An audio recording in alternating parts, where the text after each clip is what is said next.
नमस्कार। मुकाबला में मैं कादम्बिनी शर्मा हूं आपके साथ। नोटबंदी का कारण हमें ये बताया गया था कि कोने कोने से, देश के कोने कोने से काला धन ढूंढ निकालेंगे, लेकिन कुछ पते इस देश में ऐसे हैं जहां पर जाकर ये जो खोज वाली गाड़ी है उस पर जबरदस्त ब्रेक लग जाता है। और ये जो पते हैं वो पॉलिटिकल पार्टीज, जो राजनीतिक पार्टियां हैं, उन दफ्तरों के पते हैं जहां पर इस खोज पर ब्रेक लग जाता है।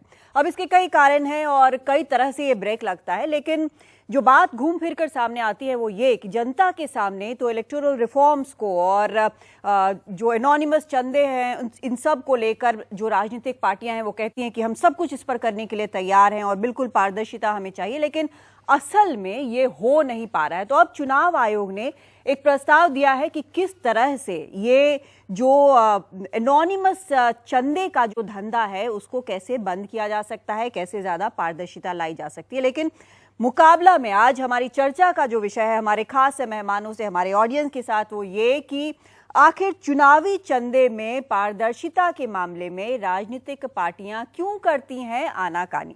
हमारे साथ खास मेहमान है यहाँ पर, आपसे परिचय करा देते हैं। पहले हमारे साथ यहाँ पर दिल्ली स्टूडियो में पवन खेरा जी हैं, प्रवक्ता कांग्रेस हैं। हमारे साथ प्रोफेसर जगदीप चोकर हैं, फाउंडर मेंबर हैं association for democratic reforms, electoral reforms को लेकर काफ़ी काम किया है। हमारे साथ संजय सिंह जी हैं, एडिटर हैं फर्स्ट पोस्ट के। राघव चड्ढा हैं, ट्रेजरर हैं, प्रवक्ता हैं आम आदमी पार्टी के। और नवीन चावला जी हमारे साथ जुड़ेंगे, पूर्व मुख्य चुनाव आयुक्त हैं। तो ये खास मेहमान हमारे साथ मौजूद हैं। सबसे पहले प्रोफेसर जगदीप चोकर जी, आपसे हम जानना चाहते हैं कि जब सारी चीज़ें हम देखते हैं, कि इतिहास देखते हैं कि आखिर क्या कुछ हुआ है, तो हमने देखा है कि एडीआर को, जो आपकी संस्था है, उसको बार बार इन रिफॉर्म्स के लिए, इन बदलाव के लिए, इन पारदर्शिता के लिए आपको अदालत जाना पड़ा है। पॉलिटिकल पार्टीज में ज़बरदस्त रेजिस्टेंस है इस एक बदलाव को लेकर, और किसी भी हद तक कानून में बदलाव से लेकर हर चीज़ कोशिश होती है कि ये पारदर्शिता ना आने पाए, चाहे वो जनता के सामने कैमरे पर कितनी बार भी हाँ बोलते हैं। क्यों है ऐसा? अब देखिए, ऐसा क्यों है ये तो राजनीतिक दल ही बताएंगे, मैं तो नहीं बता सकता। लेकिन आपने जो कहा कि इसके खिलाफ रेजिस्टेंस बहुत ज़्यादा है, और ये रेजिस्टेंस 1999 से, जब से हमने काम शुरू किया था, तब से चालू है। हमारा पहला जो PIL दिल्ली हाई कोर्ट में हुआ था, उसके बाद सुप्रीम कोर्ट में सरकार ने अपील की, सारी पॉलिटिकल पार्टियां सरकार के साथ हो गईं। जब सुप्रीम कोर्ट ने कहा कि हाई कोर्ट का फैसला ठीक है और चुनाव आयोग ने उसको लागू किया, तो 22 पॉलिटिकल पार्टियों ने मिलकर कहा कि ये फैसला लागू नहीं होने दिया जाएगा। संसद में कानून बदला गया, उस कानून के खिलाफ हम लोग फिर सुप्रीम कोर्ट गए, वो कानून वापस हटा। तो हमारा तो शुरुआत इसी से हुई थी कि सारे राजनीतिक दल, वैसे तो उनमें आपस में कोई मेल मिलाप नहीं है, लेकिन जहां तक चुनाव सुधार या राजनीतिक सुधार का सवाल आता है, वो सब के सब इकट्ठे हो जाते हैं। तो इस एक मामले पर हम साथ साथ हैं वाला सिचुएशन हो जाता है। हम साथ साथ हैं जी। ये तो शुरू का था, आखिरी किस्सा चल रहा है RTI वाला। नेशनल सेंट्रल इंफॉर्मेशन कमीशन ने कहा 2013 में कि 6 राष्ट्रीय दल RTI के अंडर पब्लिक अथॉरिटी हैं। छयों में से किसी ने उस फैसले का आदर नहीं किया, इम्प्लीमेंट नहीं किया। जब CIC ने कह दिया कि हम अपने फैसले को खुद ही इम्प्लीमेंट नहीं करवा सकते, तो हम लोग सुप्रीम कोर्ट के पास गए। सुप्रीम कोर्ट ने जब सबको नोटिस इशू हुए, तो 6 पार्टियों के जवाब तो शायद बाद में आए। सबसे पहले जवाब आया भारत सरकार से, और भारत सरकार ने यह कहा कि राजनीतिक दलों को RTI के अंडर नहीं होना चाहिए। अब RTI एक कानून है जो संसद ने पूर्ण बहुमत यूनानिमसली पास किया था। 10 साल से वो चल रहा है, 10 साल से ज्यादा, अब तो 11वां साल हो गया। सैकड़ों हजारों संस्थाएं RTI के अंडर काम कर रही हैं।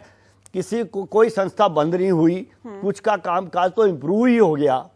हम ये कहते आ रहे हैं कि भाई राजनीतिक दलों का कामकाज भी इम्प्रूव हो जाएगा अगर इनमें ट्रांसपेरेंसी होगी। आपने कोई बदलाव देखा है जब से आपने काम शुरू किया है से अब तक? क्या आपने कोई बदलाव देखा है? मैं आपको बता रहा हूँ ना, पहला उदाहरण दिया, अब आखिरी उदाहरण दे रहा हूँ। 99 से 2016 तक। जी हाँ, इसमें 6 पार्टियां हैं। 22 के नाम गिनवाना तो मुश्किल है, ये 6 का गिनवा देता हूँ। Congress, BJP, BSP, NCP, CPI, CPM, जो जितना राजनीतिक स्पेक्ट्रम है, सारा का सारा इसमें शामिल है। ठीक है, ठीक है। वैसे हम अपने दर्शकों को बता दें कि बीजेपी को हमने बहुत न्योता भेजा कि इस बहस में शामिल हों, बहुत अहम मुद्दा है, लेकिन बीजेपी नहीं आई, उन्होंने आना ठीक नहीं समझा। तो खैर उनकी मर्जी है और उनके बिना ऐसा नहीं है कि बहस नहीं हो सकती है। राघव, आपसे जानना चाहते हैं, आपकी पार्टी नई है और बड़े आइडियल्स के साथ खड़ी की गई थी, लेकिन अभी जब मैं देख रही थी तो मैंने ये देखा कि आपका जो ये साइट है उस पर अभी तक कोई भी अपडेट नहीं किया हुआ है। जो डोनेशन के लिए आप लोगों ने बोला था कि उस पर अपडेट करेंगे, और ये एक देख रही हूँ कि अभी तक खाली और कई महीनों से खाली है। मैं बता देता हूँ। देखिए, दो तीन चीज़ें हैं इसमें। पहली बात यह है कि भारत का कानून ये कहता है कि हर राजनीतिक दल को 20,000 रुपए से ऊपर मिलने वाले चंदे की राशि का पूरा बही खाता रखना पड़ेगा, और एक एक जो चंदा आपको दे रहा है उस व्यक्ति का नाम, पता, पैन नंबर रखना पड़ेगा। आम आदमी पार्टी वॉलंटरली 1 रुपये का भी यदि कोई चंदा देता, 20,000 तो दूर की बात है, कोई 1 रुपये, 5 रुपये, 10 रुपये का भी चंदा देता है, उसका बही खाता, उसका नाम, एड्रेस, पता, पैन नंबर सब बनाकर रखती है खाते। एक चीज।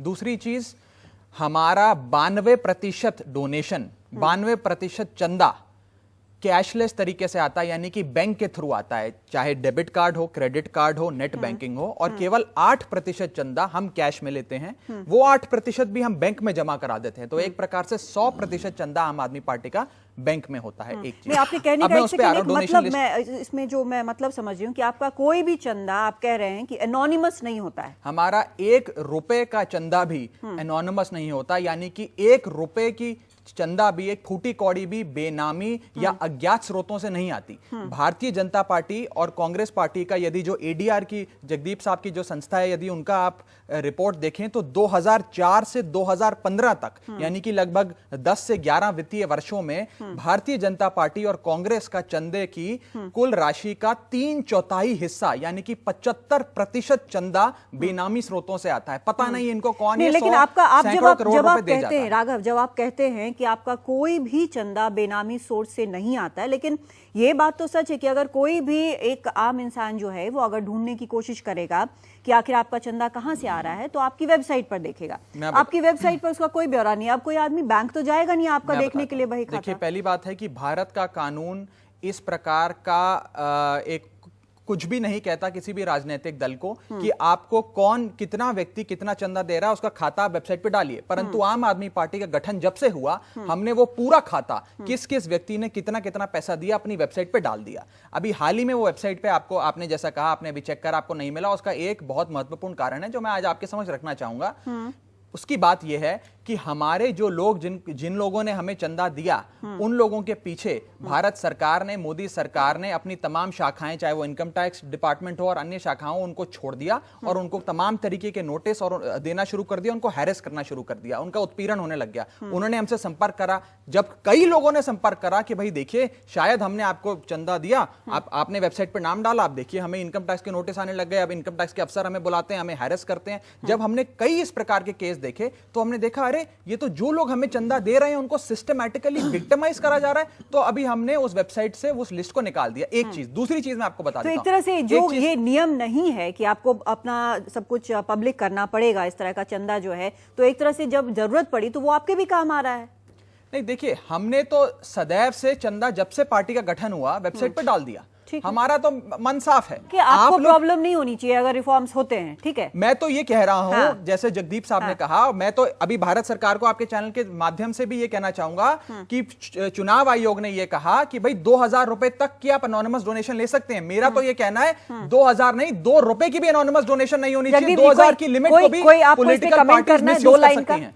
इंडिविजुअल पार्टियों पे कमेंट आमतौर पे नहीं करता। नहीं, जो इन्होंने बात कही है, इन्होंने जो बात कही है उसमें मुझे सिर्फ ये कहना है कि कानून क्या कहता है वो तो अपनी जगह है, ठीक है, लेकिन अगर राजनीतिक दल भी ये कहेंगे कि कानून ये कहता है, कानून तो वही बनाते हैं। बिल्कुल। पवन खेरा जी, आपसे यही सवाल मैं पूछना चाहती हूँ, क्यों जब मौका मिला यूपीए को तो नहीं किया गया। जिस तरह की बात इन्होंने बताई है कि एक आरटीआई को रोकने के लिए बिल ले आया गया, हालांकि वो लैप्स हो गया है, मामला कोर्ट में है और इसके कारण अभी भी पार्टियां जो इन्फॉर्मेशन नहीं दे रही है। जब जिस पार्टी के पास मौका रहा है कि इस बारे में कुछ कर सके, उस वक्त वो पार्टी नहीं करती है।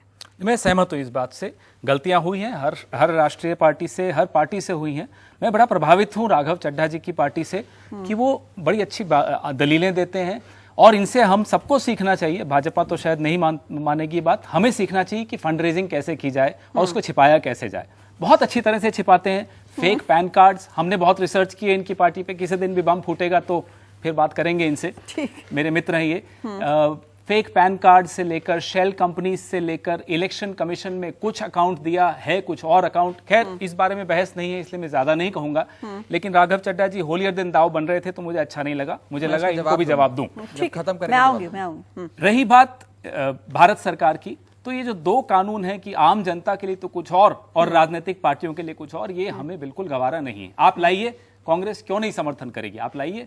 0 रुपए, एक भी रुपया क्यों होना चाहिए एनोनिमस? एक भी रुपया कैश डोनेशन क्यों होनी चाहिए? कांग्रेस के पास मौका था, हमें तो सजा मिल गई, हमें सजा मिल गई। हाँ। हम भी सुधरेंगे, हम भी सीख रहे हैं उस सजा से। हाँ। लेकिन जिसके पास 284 283 सीटें हैं और जो पूरे दुनिया में जाके घूम रहा है कि भाई मुझे पहले शर्म आती थी कि मैं हिंदुस्तान का हूं, लेकिन अब मैं गर्व से मेरा सर ऊपर है और मैं काले धन के खिलाफ हूं, उनको देखकर तो हमें अरविंद केजरीवाल जी याद आ जाते हैं। भाई पहले कुछ और कानून, अब कुछ और कानून। अब ये क्या कर रहे हैं?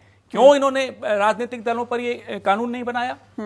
ये जो ब्लैक मनी के बारे में इन्होंने एग्जेम्पशंस राजनीतिक दलों को एक तरह से दी हैं, 12,50,000 रुपए मैं एज एन इंडिविजुअल अपने करंट अकाउंट में रख सकता हूं। यही कानून पॉलिटिकल पार्टीज पर क्यों नहीं आया? 10 दिन से ज्यादा कैश इन हैंड में नहीं रख सकता। मान लीजिए कल को एक हाइपोथेटिकल सिचुएशन बता रही हूं, कल को अगर मान लीजिए सरकार बदलती है तो वो भी यही कहेंगे कि हमसे तो गलती हो गई, अब ये इस सरकार को कर देना चाहिए। करती कोई सरकार नहीं है। कादम्बिनी जी, वक्त बहुत बदल गया है। अच्छा, ट्रांसपेरेंसी का वक्त आया है और ट्रांसपेरेंसी लाने वाली जो पार्टी थी, वह मुझे बहुत गर्व है, आरटीआई लाने वाली पार्टी कांग्रेस थी। इसलिए ये सब जो बोल रहे हैं, जो बड़े बड़े भाषण देते हैं, इनका कोई उसमें कोई योगदान नहीं रहा है। आरटीआई में हमारा योगदान नहीं था। जगदीप जी जैसे मैं जवाब देना चाहूंगा। सिविल सोसाइटी ऑर्गेनाइजेशंस जिनका दुरुस्त नहीं कर दो आपने मेरा। चुराया है वो मैं जो राजस्थान की, मेरे राज्य की जो अरुणा रॉय जी से, वो छोड़िए आप। जगदीप जी जैसी संस्थाओं, इन लोगों की वजह से वक्त बदला है। जगदीप जी, आपका इनकी पार्टी के लिए 2 लाइन की कम। इनके पार्टी पे जो भी इन्होंने दलील दिया ये अपनी जो पार्टी की हथियार तरफ है, से, जो गलती हो बम, गई। ये जो हथियार है, जो बम फूटने वाला है, हाँ। वो इनकी पार्टी पे भी लागू नहीं है। हाँ। और इन्होंने भी सीआईसी में यही कहा था कि हमारी पार्टी पे लागू नहीं होगा। तो सारी राजनीतिक दल एक से हैं, कोई फर्क नहीं है किसी में। अच्छा, देखिए, मैं नया हूं ठीक है, राजनीति बहुत में। शॉर्ट में, हाँ, शॉर्ट में नया हूं राजनीति में, इतनी राजनीतिक बयानबाजी नहीं करता जितनी कांग्रेस के प्रवक्ता कर रहे हैं। परंतु एक बात कहना चाहूंगा कि यदि ये इस प्रकार के आरोप लगा रहे हैं कि फर्जी पैन नंबर है, शेल कंपनी से हमें पैसा आता है, तो मैं चाहूंगा कि ये फैक्ट्स रखें। ऐसी सरकार है मोदी सरकार कि यदि हमारे जेब में 5 रुपए भी फालतू होता है तो वो CBI, enforcement directorate, income tax सब छोड़ देते हैं हमारे ऊपर। पिछले 4 साल से क्या एक भी खाते में हमारे आपको एक भी ऐसी चीज मिली जिसपे भारत सरकार ने हमें प्रोसिक्यूट करा हो या कुछ कहा हो? सारे खातों की जांच हो रही है। नवीन चावला जी के पास में जाना चाहती हूँ। चावला जी, जो हमारे यहाँ पे जो पार्टीज वाले गेस्ट हैं वो कह रहे हैं कि उन्होंने गलती की, ठीक हो जाएगा, हमने ये नहीं किया, हमने वो नहीं किया, हमारे सारे रूल्स बड़े साफ हैं, हमारी जो खाते हैं वो बड़े साफ हैं। आप लगातार देखते रहे हैं, आपको लगता है कि कोई भी पार्टी जो ये दलदल है उससे ऊपर है? I don't want to comment on this directly, पर ये जरूर कहना चाहूंगा कि करीबन 33 इलेक्टरल रिफॉर्म ऐसे हैं जो पेंड कर रहे हैं सरकार के सामने। ठीक है।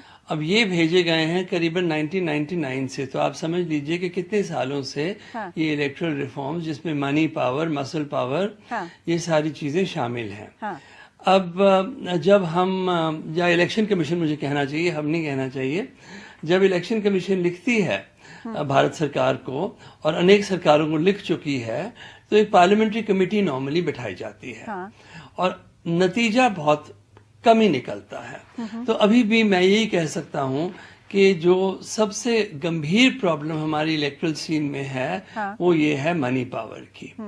और जब तक और आप देखिए, चोकर साहब वहां बैठे हैं, कई स्टडीज ऐसी हुई हैं जो ये सारे एक्सपर्ट्स की राय मिलती है कि जो 20,000 रुपीज का जो लिमिट है, 80% डोनेशन 20,000 से बिलो है। और स्पेंडिंग कहाँ हो रही है? अब जहाँ, हालांकि हर एक कैंडिडेट को एक इंडिविजुअल लिमिट है, जैसे अब जो इलेक्शंस आ रहे हैं, यूपी गोवा में, यूपी में 28 लाख है, गोवा में 20 है, मणिपुर में 20 है, पर सब जानते हैं कि जो एक्चुअल स्पेंडिंग होती है वो इससे कई गुना होती है। और कहाँ होती है वो? 80% उसकी स्पेंडिंग, आई थिंक जोकर साहब ये मुझे बेयर आउट करेंगे, ये हैं स्टार कैंपेनर्स पे। क्योंकि स्टार कैंपेनर्स की लिस्ट आ जाती है इलेक्शन कमीशन में। अब इस इलेक्शन में आई थिंक 20 स्टार कैंपेनर्स होंगे जो पार्टीज दे सकती हैं ईच। और जो हेलीकॉप्टर्स के चार्जेस हैं, प्लेन्स के चार्जेस हैं, प्रोपेगेंडा के चार्जेस हैं, वो सारे ये स्टार कैंपेनर्स के खाते में आते हैं, इंडिविजुअल कैंडिडेट्स के नहीं। और ये जो स्पेंडिंग है ये बेइंतहा है।